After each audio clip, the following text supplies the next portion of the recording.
꽉 찬 욕망이라는 제목으로 말씀을 나누도록 하겠습니다. 우리는 정말로 하나님 앞에서 복받은 사람입니까?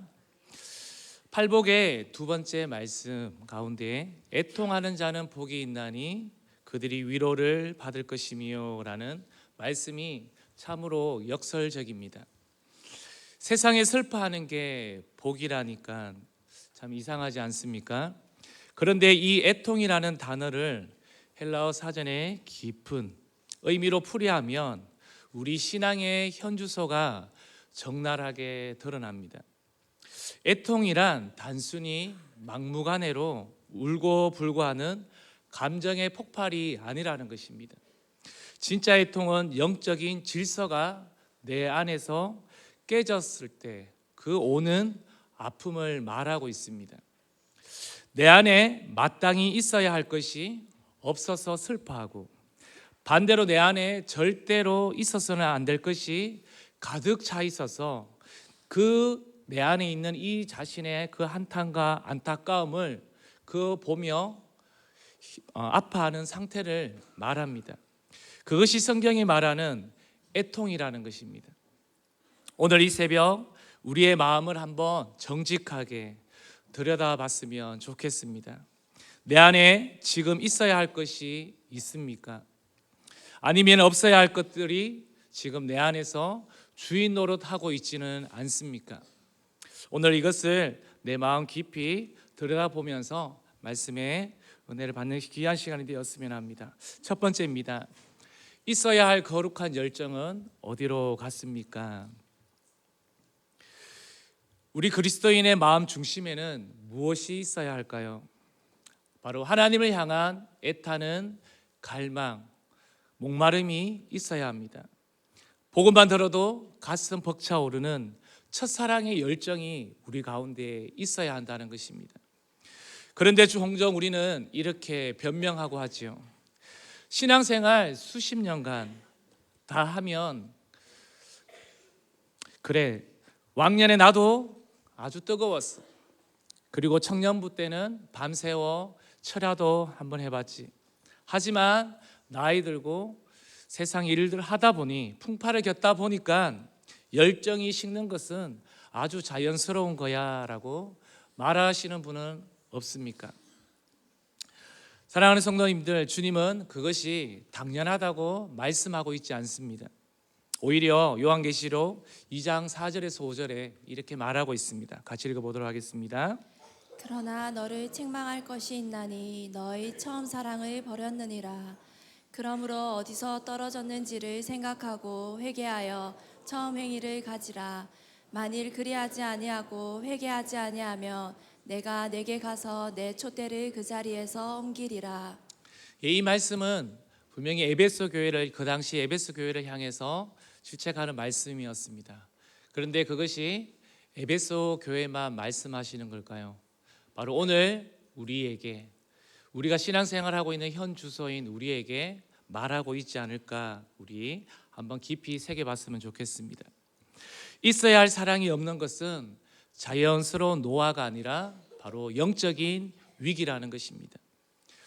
어제 담임 사모님과 제자 비전 중등 교사들이 사역 훈련에서 요즘 계속해서 온전론을 배우고 있습니다.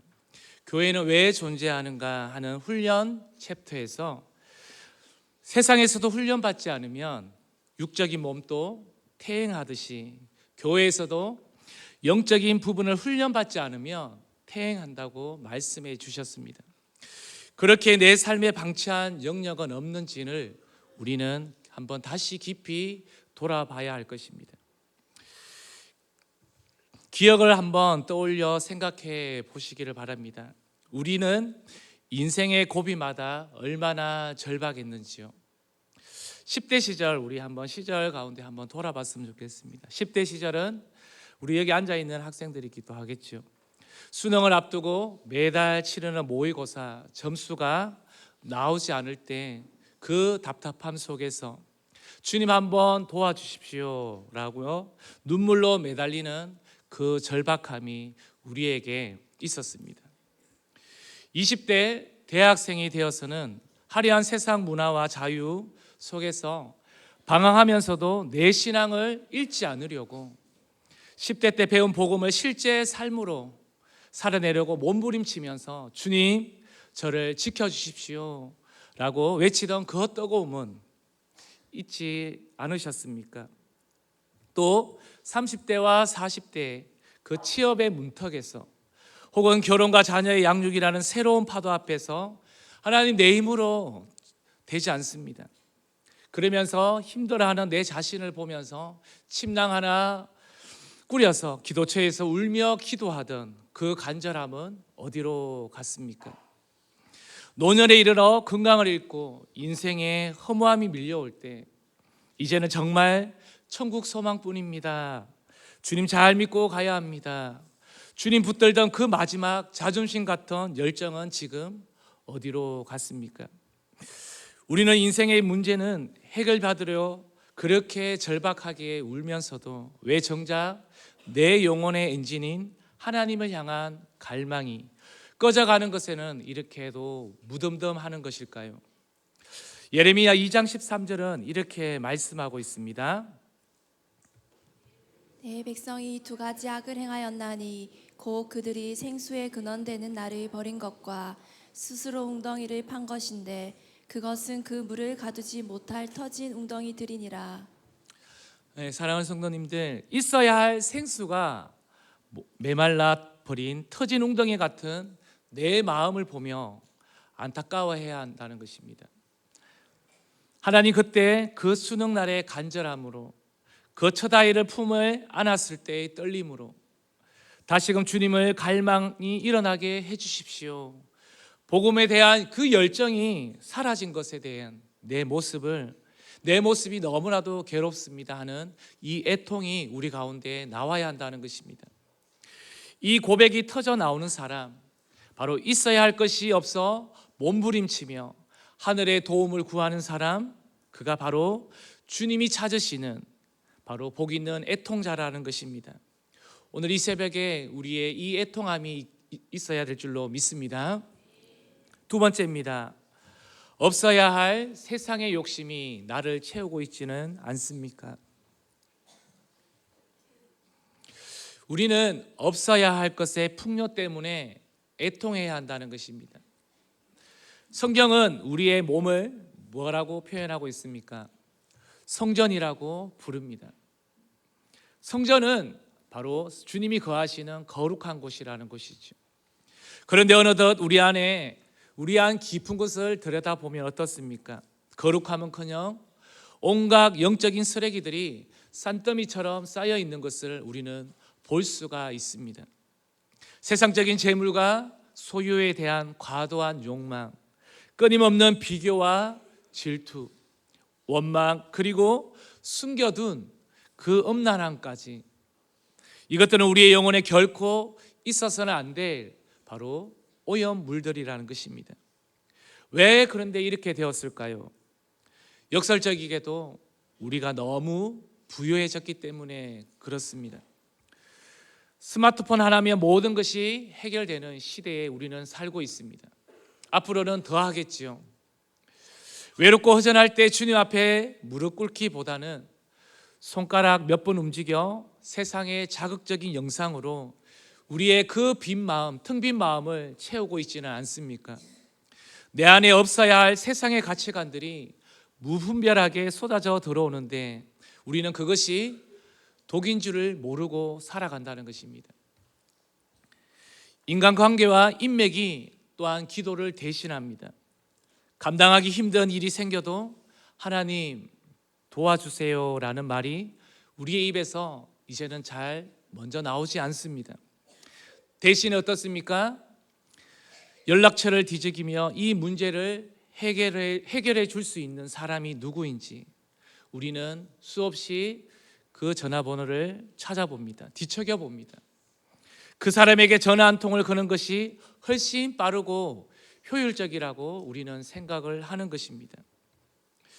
보험과 연금, 재테크가 우리의 평안을 보장한다고 우리는 착각합니다. 물론 필요하겠지요. 내 곳간에 쌓아둔 것이 많으니 내 영혼이 쉬자라고 했던 성경에 나오는 어리석은 부자처럼 하나님 없이도 살 수 있는 수많은 안정장치들이 우리 안에 바로 없어야 할 안일함으로 가득 채워버렸다는 것입니다.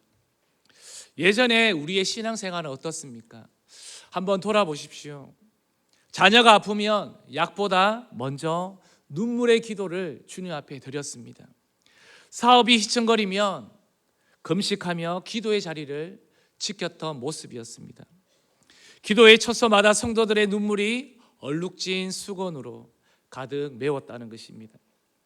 그런데 지금 우리 한국교회의 기도실은 어떻습니까? 너무나 부유해져서 굳이 하나님을 찾지 않아도 되는, 그리고 사는데 우리가 지장이 없기 때문에 바로 기도의 등불이 꺼져가고 있지는 않습니까? 시편 51편 10절에는 다윗이 이렇게 간절하게 기도하고 있습니다. 같이 읽어보겠습니다. 하나님이여 내 속에 정한 마음을 창조하시고 내 안에 정직한 영을 새롭게 하소서. 다윗은요, 왕궁이라는 그 화려함 속에, 그 풍요 속에 있을 때 없어야 할 욕심에 어떻게 했습니까? 바로 밧세바를 범했다는 것입니다. 다윗은 도망자의 신세로 있을 때에는 절대 이런 생각이 들지 않았습니다. 그가 풍요해지고 마음의 여유가 생기다 보니 바로 이러한 생각이 들었던 것이죠. 그런 나중에야 깨달았습니다. 내 안에 없어야 할 죄가 들어와 하나님의 관계를 가로막는 것이 세상에서 가장 무서운 재앙이라는 것을 그는 깨달았다는 것입니다. 사랑하는 성도님들, 오늘 이 새벽에 우리 영혼의 쓰레기통을 비워야 될 줄로 믿습니다. 하나님, 내 안에 없어야 할 교만이 독버섯처럼 자라 있습니다. 내 안에 없어야 할 안일함이 기도를 멈추게 했습니다. 내 힘으로 살 수 있다는 오만이 주님을 어느 순간 밀어냈습니다라는 이 기도의 고백이 우리 안에 있어야 될 줄로 믿습니다. 이 안타까움으로 우리는 가슴을 치며 울어야 한다는 것입니다. 없어야 할 것들을 쏟아내는 그 눈물이 바로 그것이 애통이라는 것입니다. 우리의 영을 다시 정결하게 씻어내는 그 생명수가 될 줄로 믿습니다. 세 번째입니다. 기도하라는 뻔한 대답이 유일한 정답입니다. 마지막으로 우리는 기도의 자리로 돌아가 하나님이 주시는 진짜 위로를 경험해야 될 것입니다.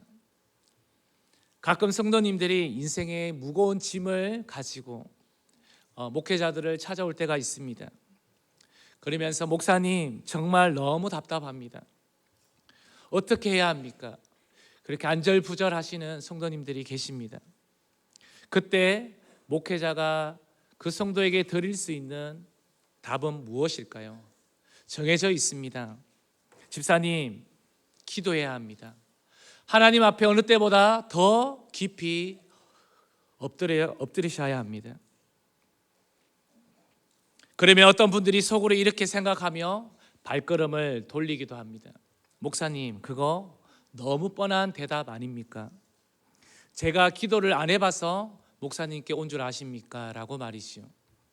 그런데 여러분, 세상에서도 똑같은 일이 우리 가운데 일어납니다.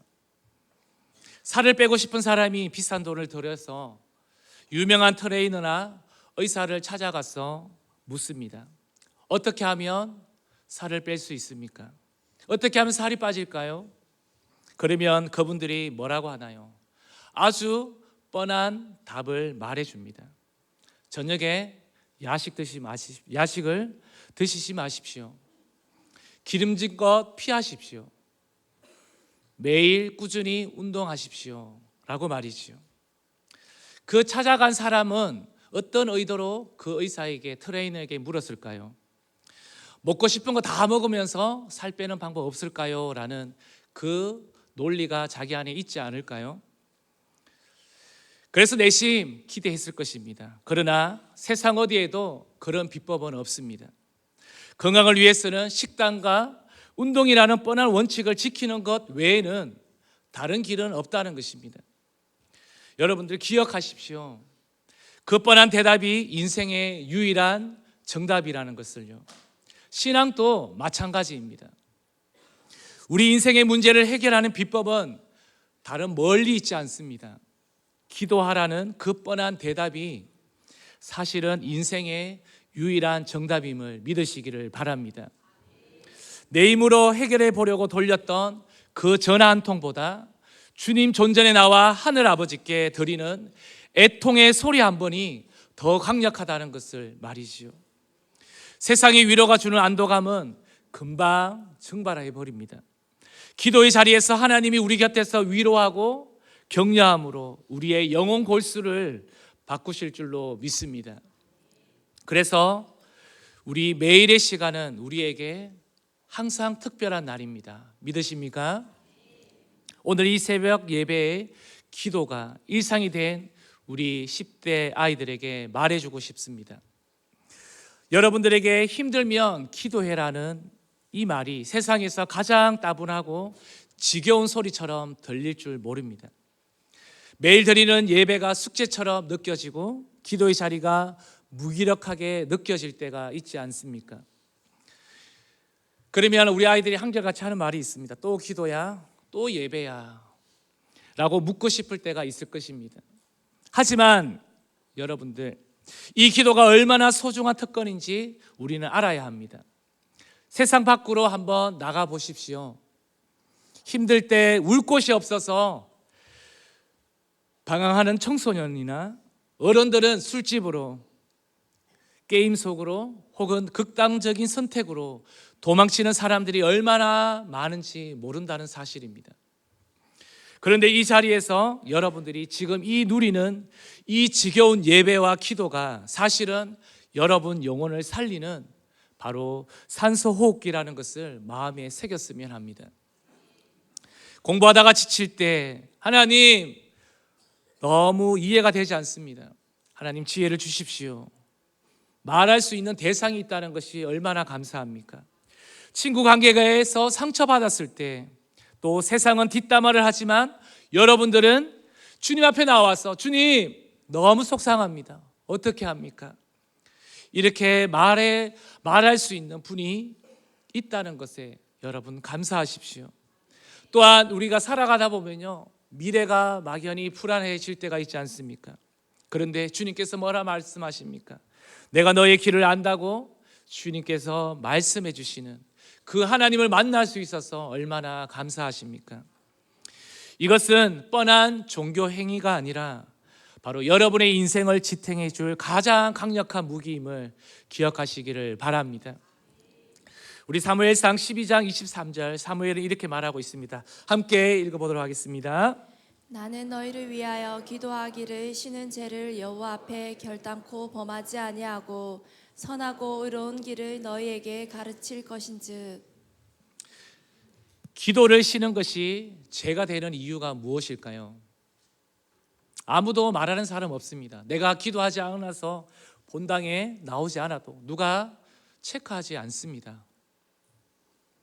그런데 기도를 멈추는 순간 우리 영혼의 공급원이 바로 끊어지기 때문에 그렇습니다.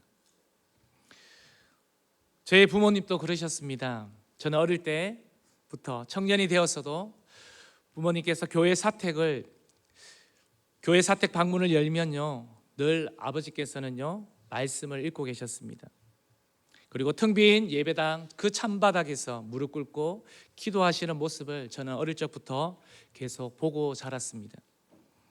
그리고 친할머니께서 살아계실 때도 마찬가지입니다. 글 하나 읽지 못하시는 분이셨지만 방학 때 할머니 댁에 가면 그 새벽에 할머니께서는 한쪽 방에서 기도하시면서 온 우리 가족들의 이름을 부르면서 이렇게 기도하는 그 소리가 아직도 여전히 맴돌고 있습니다.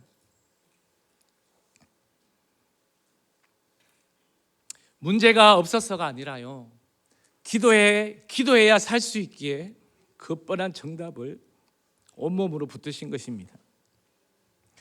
이전 믿음의 선배들은 인생의 문제가 다 해결되어서 웃으면서 기도하신 게 아닙니다. 기도해야 살 수 있기 때문에, 담임 목사님도 그렇게 말씀하셨죠. 기도해야 살 수 있기 때문에 강단에서 기도하셨다고 말씀하셨습니다. 주님이 내 안에 계셔야만 하루를 버틸 수 있기에 절박하게 엎드리신 것입니다. 내 영혼의 빈자리를 다시 기도로 채우시지 않으시겠습니까? 내 영혼에 쌓인 세상의 독소를 기도로 씻어버리십시오. 그때 비로소 애통하는 자는 복이 있다, 주님의 말씀이 무슨 뜻인지 온몸으로 경험하게 될 것입니다. 뻔한 대답 속에 감추어진 놀라운 기적의 정답을 만나는 이 새벽이 되기를 주님의 이름으로 축복합니다. 말씀을 정리하겠습니다. 언제 하나님께서 우리를 안아주실까요? 언제일까요, 우리 친구들? 바로 가슴을 찍는 애통이 있을 때입니다.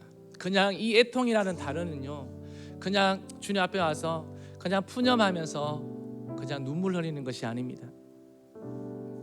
이것은요, 내 안에, 하나님 내 안에 너무 이 죄가 하나님 없어야 되는데 이 죄가 내 안에 너무 가득 차 있습니다. 그런데 있어야 할 하나님의 사랑이 없음에 대해서 정말 절박하게 주님 내 안에 눈물이 메말라 버렸습니다. 어느 순간 이 본당에 나와서 기도하는데도 눈물이 메말라 버렸습니다. 원인이 무엇입니까, 주님? 신앙생활 오래 했는데, 내가 목자 목녀도 하는데, 가르치기도 하는데 하나님 내 안에 목마름이 없습니다.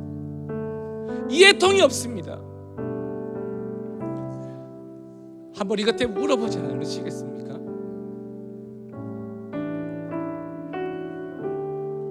주님, 제 안에 주님을 향한 사랑이 없어서 너무 슬픕니다. 내 안에 죄가 너무 많아서 너무 괴롭습니다. 이렇게 정직하게 내 영혼의 상태를 가지고 올 때 주님은 우리를 안아주시고 다시 품어주신다는 것입니다. 애통은 막연한 슬픔이 아니라는 것입니다. 신앙생활 문제가 없이 우리는 하고 있지만 있어야 할 열정이 사라진 것을 아파하는 속에서 나오는 그 울부짖음이 애통이라는 것입니다. 나의 믿음 생활하면서, 나름 내가 교회 안에서 믿음 생활하면서 봉사도 하지요. 나름대로 교회 안에서 많은 활동들을 합니다. 가르치는 사역도 하고요. 그럼에도 불구하고 내 안에 없어야 할 욕심이 어느 순간 하나 둘씩 채워진 것을 통해 가슴 미어지는 그 울부짖음이 내 안에 있어야 한다는 것입니다. 오늘 이 새벽 세면도 신앙 경력도 주님 앞에 내려놓고 하나님 앞에 절박하게 울어보시지 않으시겠습니까? 하나님, 저에게 다시 한번 그 갈급함을 주십시오. 정말 기도의 자리에서 때우고 가는 시간이 아니라 잠시 10분을 기도하더라도 주님, 나에게 그 애통의 눈물이 있게 하여 주시옵소서. 그래서 그 애통의 눈물이 하나님 보석이 되게 하여 주옵소서. 그래서 여러분 삶에, 우리 아이들의 인생 가운데 그냥 주님이 액세서리가 되지 않고 여러분의 영원한 분깃, 선하신 목자 되신 그분이 되시기를 주님의 이름으로 축원드립니다. 우리 함께 기도하겠습니다.